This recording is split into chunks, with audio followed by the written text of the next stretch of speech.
Bem-vindos ao canal História Universal. Hoje, embarcaremos em uma jornada emocionante através do cosmos, explorando um dos segredos mais fascinantes do nosso sistema solar, as luas de Urano. Prepare-se para mergulhar nas profundezas do espaço sideral, enquanto desvendamos os segredos das luas de Urano e muito mais. Inscreva-se no canal História Universal e faça parte dessa jornada de descoberta sem fim. Urano, o sétimo planeta do Sistema Solar, possui 27 satélites naturais conhecidos.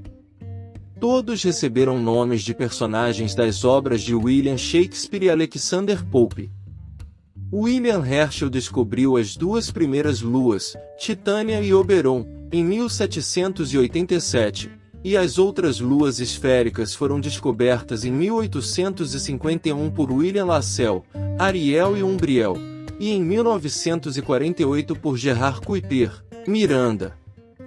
As outras luas foram descobertas depois de 1985, durante o sobrevoo da Voyager 2 por Urano ou através de telescópios terrestres avançados.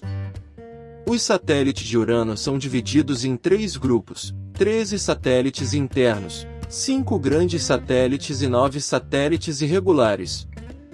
Os satélites internos são pequenos corpos escuros que compartilham propriedades comuns e origem com os anéis do planeta.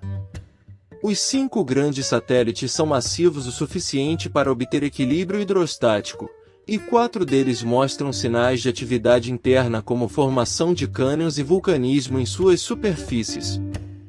O maior satélite desses 5, Titânia, tem um diâmetro de 1.578 km e é o oitavo maior satélite no Sistema Solar, e é cerca de 20 vezes menos massivo que a Lua da Terra. Os satélites irregulares de Urano têm órbitas elípticas inclinadas a grandes distâncias do planeta. Descoberta. As duas primeiras luas de Urano conhecidas, Titânia e Oberon, foram descobertas por William Herschel em 11 de janeiro de 1787, 6 anos depois de ele ter descoberto o planeta em si. Mais tarde, Herschel pensou que tinha descoberto pelo menos 6 luas e talvez até mesmo um anel. Por aproximadamente 50 anos, os instrumentos de Herschel eram os únicos com os quais as luas foram avistadas. Na década de 1840, instrumentos melhores e uma posição mais favorável de Urano no céu levaram a indicações esporádicas de satélites adicionais. As duas próximas luas de Urano a serem descobertas, Ariel e Umbriel, foram descobertas por William Lassell em 1851. O esquema de designação por números romanos das luas de Urano esteve instável por um tempo considerável, e publicações hesitavam entre as designações de Herschel, onde Titânia e Oberon são Urano 2 e 4, e de William Lassell, onde eles são 1 e 2.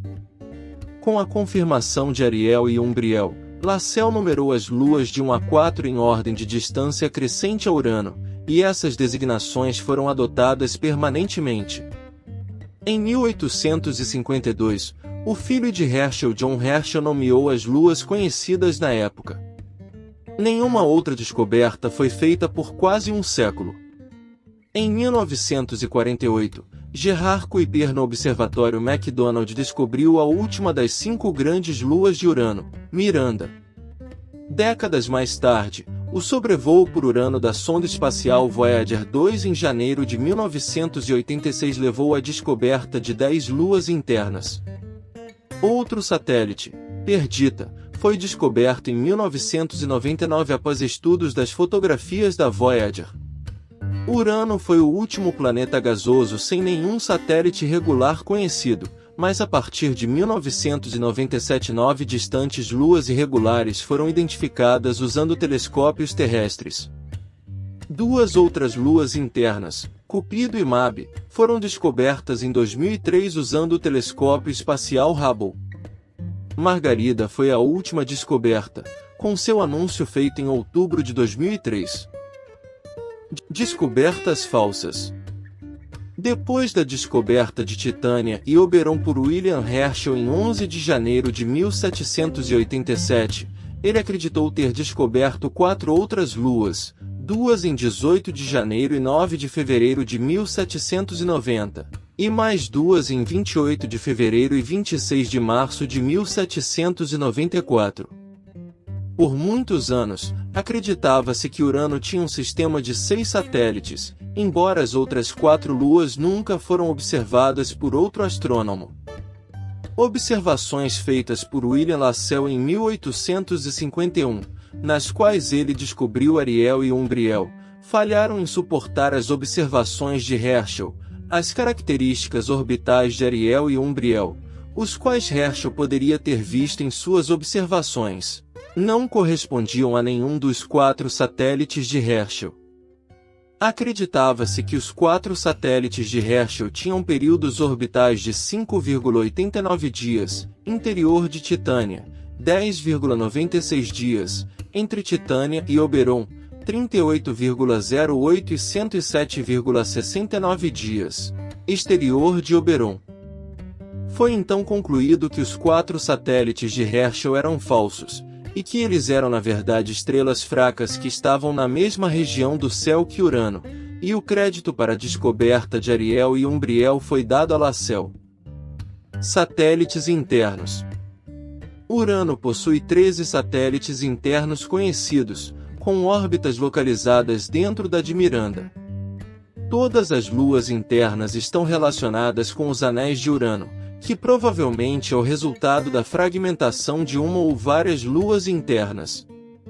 As 2 luas mais internas, Cordélia e Ofélia, servem como pastores para o anel de Urano, enquanto a pequena lua Mab é uma fonte do anel. Puck, com 162 km de diâmetro, é a maior lua interna de Urano e a única fotografada pela Voyager 2 com algum detalhe. Puck e Mab são os satélites internos mais distantes de Urano.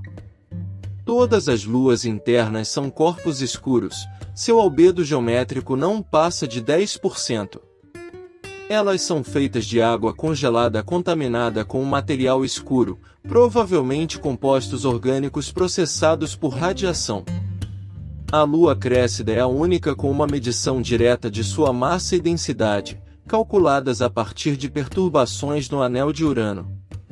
O valor de densidade encontrado, 0,860,16 gramas por centímetro cúbico, é inferior ao das grandes luas de Urano, mas é cerca de 50% superior à dos satélites internos de Saturno de tamanho similar, indicando que Créssida, e possivelmente as luas internas de Urano de forma geral, ou têm uma porosidade menor que das luas de Saturno ou têm mais rocha na sua composição. 9 dos satélites internos, Bianca, Créssida, Desdémona, Julieta, Pórcia, Rosalinda, Cupido, Belinda e Perdita, formam o grupo de satélites Pórcia, um grupo dinâmico de satélites com órbitas e propriedades fotométricas similares. Esses satélites possuem órbitas muito próximas, com uma variação de raio orbital de menos de 20.000 km, o que significa que eles estão constantemente perturbando uns aos outros, gerando um sistema caótico e aparentemente instável. As perturbações podem fazer as órbitas das luas se cruzarem, resultando em colisões. Simulações indicam que em uma escala de tempo de até 10 milhões de anos, Cupido pode colidir com Belinda e Créssida pode colidir com Desdémona. O baixo tempo de vida de algumas das luas internas significa que elas provavelmente não existem desde a formação do Sistema Solar. É provável que as luas internas de Urano estejam em um processo contínuo de destruição e formação, com novas luas sendo formadas na mesma taxa em que elas são destruídas. Nessa hipótese, o anel Ni de Urano, localizado entre as órbitas de Pórcia e Rosalinda, representa os detritos gerados por uma colisão no passado. No futuro, esse anel pode passar por reacreção, formando novos satélites, enquanto futuras colisões gerarão novos anéis. E assim, chegamos ao fim desta incrível jornada pelas luas de Urano. Agradecemos por nos acompanhar nessa viagem de descoberta e aprendizado.